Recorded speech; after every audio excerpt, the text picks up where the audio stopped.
நம்ம நருட்டோ சீரீஸ்ல ஒரு சில கேரக்டர்ஸ் மட்டும் நம்மளுக்கு பிடிக்காம போயிருக்கலாம். அவங்களோட முகத்தை பார்த்தாலே எனக்கு கோவமா வருது அப்படின்னு சொல்லப்படுற 3 கேரக்டர்ஸ் தான் நம்ம பார்க்க போறோம். நம்ம 3ல டான்சோ தான் இருக்கான். நடக்கிற எல்லா பிரச்சனைக்கும் மூல காரணமே இவன் மட்டும்தான். இவன் மட்டும் மூடிட்டு இருந்திருந்தானா உச்சியா கிளானே நேரத்துக்கு உயிரோட தான் இருந்திருக்கும். நம்ம 2 பொசிஷன்ல சாக்குரா தான் இருக்காங்க. என்னதான் இவங்களுக்கு ஃபேன்ஸ் இருந்தாலுமே அதிகமா ஹேட்டர்ஸ் தான் இருக்காங்க.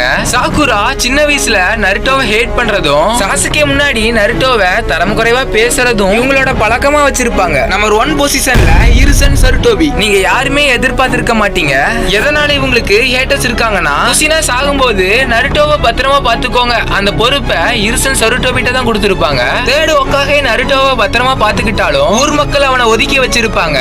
ஒதுக்கப்பட்டவனோட கஷ்டம் நருட்டோவுக்கு தவிர வேற யாருக்குமே தெரிஞ்சிருக்காது. அதுக்கப்புறம் நருட்டோவுக்கு ஒரு சின்ன வீடு மட்டும் தான் கொடுத்திருப்பாரு. அவர் நினைச்சிருந்தா நருட்டோ ஒரு நல்லவன் அப்படின்னு சின்ன வயசுலயே சொல்லி இருக்கலாம்.